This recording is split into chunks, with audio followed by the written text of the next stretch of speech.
I mean, it's really getting wow, especially the It performance really at the is. White House. It really is scary that he actually comes out and says, well, they told me not to. And in terms of they, I mean, I'm assuming he's referring to his handlers.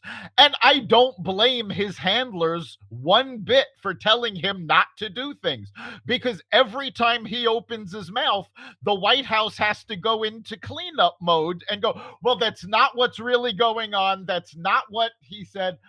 I mean, I think when we mentioned it on the podcast a couple of weeks ago, there was a hysterical headline from the Babylon Bee that says Jen Psaki reminds press that Joe Biden doesn't speak for the president of the United States. Yeah. And speaking of that, they get banned from Twitter, and that's another interesting event in the news over the last week. Elon Musk. What do you think? What's your takeaway on that? Did that scare the shit out of Twitter and social media overall, or what? And Oh, by the it way, definitely. what did the press do? I'm shocking to me. This is really true. Shocking. What do they say? He's a racist. Of course they Seriously, did. you can't make You that know, up. Elon Musk's purchase of 9.2% of Twitter puts him in the driver's seat. He is the largest shareholder.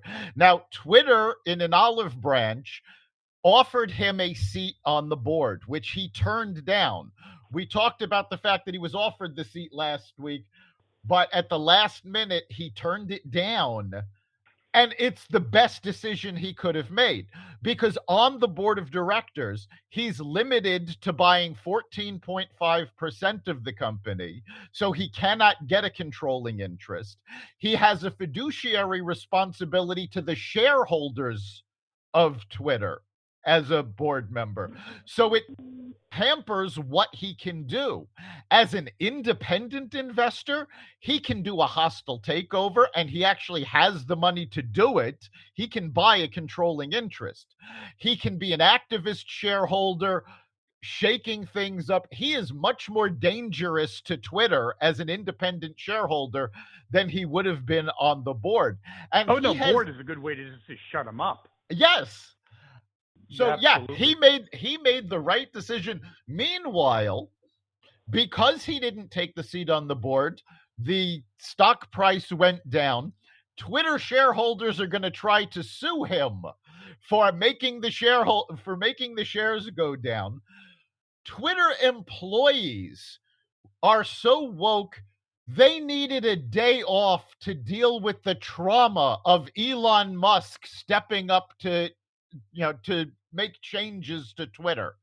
Okay, at this point, I really hope he does a hostile takeover and just does a clean sweep and gets rid of all of these people.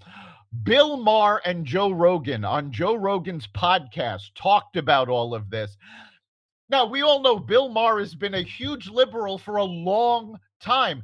And even he's going, yeah, the fact that Twitter shut down the Hunter Biden investigation, didn't let the news out, this shows they cannot be trusted. They've gone too far, and we need to stand up for freedom of speech.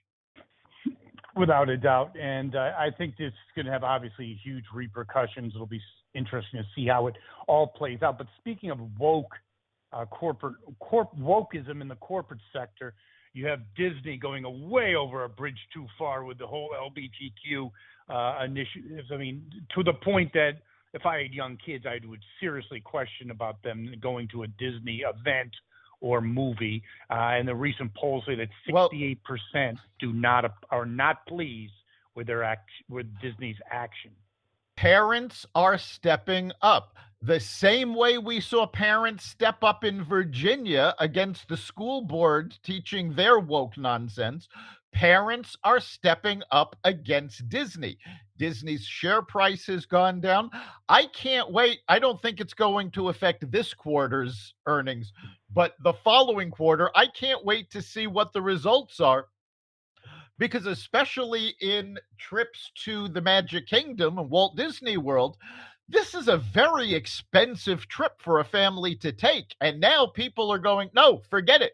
We're not going.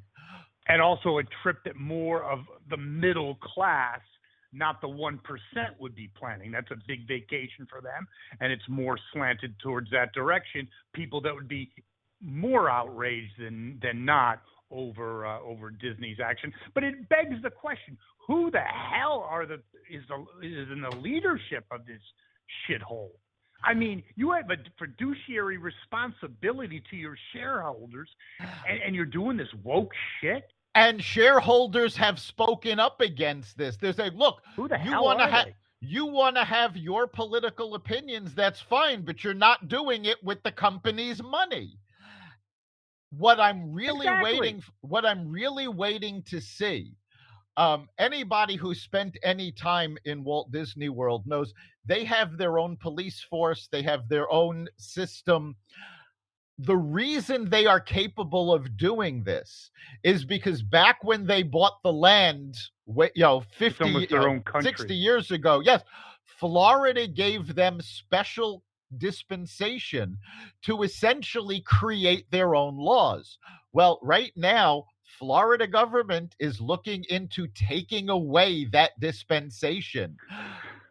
The Walt Disney Company severely overestimated the influence of the woke employees that they have. They cannot stand up to the government of Florida. And at this point, Disney World has way too much invested in Florida to be able to move anywhere. Yeah, it just boggles. You talk about wokeism almost being a toxic drug. They're not the only corporate entity that, even the NFL. I mean, having mandates, saying that certain amount of people in management must be minor. I mean, what the heck is going on? People are and having moments that they were playing the black national anthem. People want to escape. They want to enjoy themselves. They don't need wokeism 24/7. But speaking of corporations that are not doing well, CNN, I think this is hysterical. Chris Wallace, basically, he was born on third base and thought he hit a triple. Not the most talented person in the world. Thank you to his father for his positions in life. But CNN Plus, they're scared shitless. Do you know that? Because Carnivore Radio is close on their heels. They have 10,000 viewers. Chris Wallace is freaking out because he made the move from Fox to CNN Plus. But the interesting thing to me, referencing back to my education in economics, is that there's something called free goods and then goods you have to pay for. When something's free, it's free. Okay, so you can easily overestimate your importance. But when you have to pay for it, it really shows that no one, zero, zippo, no one is interested in what CNN has to say. 10,000 people. I mean, there's probably 5,000 people that basically are in some way related to people that work for CNN. It's not impressive. No, it's not impressive at all. We've talked about this over and over again because just the idea that CNN's ratings are in the basement, so they can't get people to watch them for free, but they expected people to pay for it. Well, again, great management in action. Exactly. Again, CNN Plus. I've gotten reports from folks that actually work there, not the on-air talent, but the people that are actually responsible for the streaming and all of this, and they're all terrified that they're all going to be laid off. Discovery, that just bought Warner Media, has indicated there's a strong possibility that they're just going to take CNN Plus and roll it into HBO Max. This way, they've just got one streaming service to deal with. But this was an amazing turnaround at how quickly it failed. And I mean, it goes to show the management of CNN. They don't have an audience. So they thought, well, let's get what's really going on. They sit in their ivory tower in Atlanta, and they have the nice studio with Anderson Cooper and Don Lemon. They don't realize they're broadcasting. There's probably local cable access that's rivaling them. There is, and Brian Stelter was who is not long for CNN from all the No. reports we've seen. Um, he had two guests on. These were academics, one from Yale and one from UC Berkeley, that did a study on what we've talked about for almost 13 years, the echo chamber. And they were focusing on Fox, which is why Brian Stelter had them on. And they were saying that people that only watched Fox did not get the whole story because they were only seeing the news that Fox wanted to broadcast. And Brian Stelter, of course, was going off on Fox, and they interrupted him and said on the air, well, we found the exact same problem with CNN. And all of a sudden, Stelter is stuttering. He's like, no, no, no. It's like, yeah, CNN has not covered Hunter Biden. They have not covered. Stelter is still claiming that there was Russian collusion with Trump. So, Well, Trump was the only thing that got him over the hump. But even more interesting is that they had a seminar, I believe it was University of Chicago, if I'm not mistaken, and young students barbecuing Stelter. I mean, barbecuing him, saying, how come it's always, the mistakes are always, in regards to the right, not the left? Is that just coincidence? And he's like, well, I got to get lunch. By the way, this was salad bars, in my opinion. This was the same conference that students went after the folks at the Atlantic, who they said, well, the Hunter Biden story just isn't interesting. And of course, an elitist. Lady. It's absolutely amazing, but it actually gave me hope for the future of media, because the kids that were questioning the Atlantic and Brian Stelter, these were all journalism students. So hopefully this next generation is learning how to really do journalism and will return to real reporting, which we haven't seen in God knows how long. 30 years. It started back then in the 90 presidential races. But, it's a very interesting concept, Dr. Lopp, because everything in life is a yin-yang, and the pendulum always shifts from one direction to another, and maybe there's no there. It's vanilla, and maybe the action is real reporting, and maybe not just, on the left. So it will be interesting to see.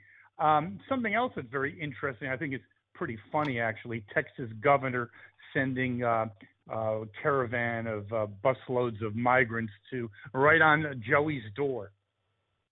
Yeah, the first busloads of immigrants showed up in Washington, D.C. today, courtesy of Texas Governor Abbott.